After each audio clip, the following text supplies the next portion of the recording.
أعوذ بالله من الشيطان الرجيم. بسم الله الرحمن الرحيم. الحمد لله رب العالمين، والصلاة والسلام على حبيبنا وحبيب الله العالمين سيدنا ومولانا أبي القاسم المصطفى محمد وآله الطيبين الطاهرين وأصحابه الأخيار المنتجبين. وقال رب اشرح لي صدري ويسر لي أمري واحلل عقدة من لساني يفقه قولي. Para mahasiswa yang saya hormati dan saya muliakan, khususnya mahasiswa program studi perbankan syariah semester 3A, aqulu lakum jami'an assalamualaikum warahmatullahi ta'ala wabarakatuh. Puji dan syukur kita kehadirat Allah Subhanahu wa taala atas limpahan rahmat, anugerah dan karunia sehingga kita semua dapat kembali bersua melalui blog mata kuliah ayat dan hadis ekonomi, dan pada kesempatan ini insyaallah kita sama-sama akan mengkaji tentang konsep berkah di dalam Islam. Salawat serta salam tidak pernah putus-putusnya kita panjatkan, kita sampaikan kepada Nabi Muhammad sallallahu alaihi wa alihi. Allahumma salli ala Muhammad wa ali Muhammad. Allahumma salli ala Muhammad wa ala ali Muhammad. Allahumma salli ala Muhammad wa ala ali Sayyidina Muhammad. Semoga dengan salawat yang saya bacakan tadi kita sama-sama mendapat kelimpahan berkah, ma'unah, keberkahan dalam hidup, yang rezekinya sempit diluaskan oleh Allah, yang punya hajat segera dikabulkan hajatnya. Wabil khusus di bulan Rajab ini semoga pintu ampunan dan maghfirah dari Allah SWT dilimpahkan kepada kita semua. Dan semoga yang masih berhutang dilunaskan hutangnya, dan yang punya hajat yang baik, yang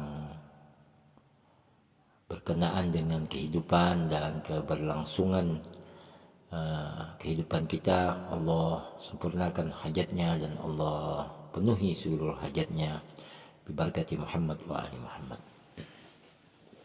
Para mahasiswa yang saya hormati dan saya muliakan, pada kesempatan ini kita sama-sama akan mengkaji tentang konsep berkah. Pada subtema pertama kita akan mengkaji tentang arti berkah. Wa qala Allah Ta'ala fil Qur'anil Karim, a'udzu billahi minasyaitonir rajim. Wa ja'alani mubarakan aynama kuntu wa awsani bis salati waz zakati ma dumtu hayya. Al-Quran surah Maryam ayat ke-31. Artinya, dan dia menjadikan aku seorang yang diberkahi di mana saja aku berada, dan dia memerintahkan kepadaku untuk mendirikan solat dan menunaikan zakat selama aku hidup. Terkait dengan tafsir ayat di atas, Al-Imam Shadiq berkata fi qaulihi ta'ala wa ja'alani mubarakan aynama kuntu naffa'an. Imam Shadiq alaihissalam berkata berkenaan dengan firman Allah yang Maha Tinggi, dan dia menjadikan aku seorang yang diberkahi di mana saja aku berada. Maksud berkah itu yakni yang banyak memberikan manfaat. Jadi menurut salah seorang ahlul bait Nabi, Al-Imam Shadiq, berkaitan dengan kalimat mubarakan aynama kuntu, menurut beliau itu adalah nafa'an, artinya yang banyak memberikan manfaat. Jadi orang yang diberkahi kehidupannya adalah mereka yang banyak memberikan manfaat kepada orang lain. Selanjutnya subtema terkait dengan berkah, apa yang mendatangkan berkah. Fi qawlihi ta'ala a'udzu billahi minasyaitonir rajim.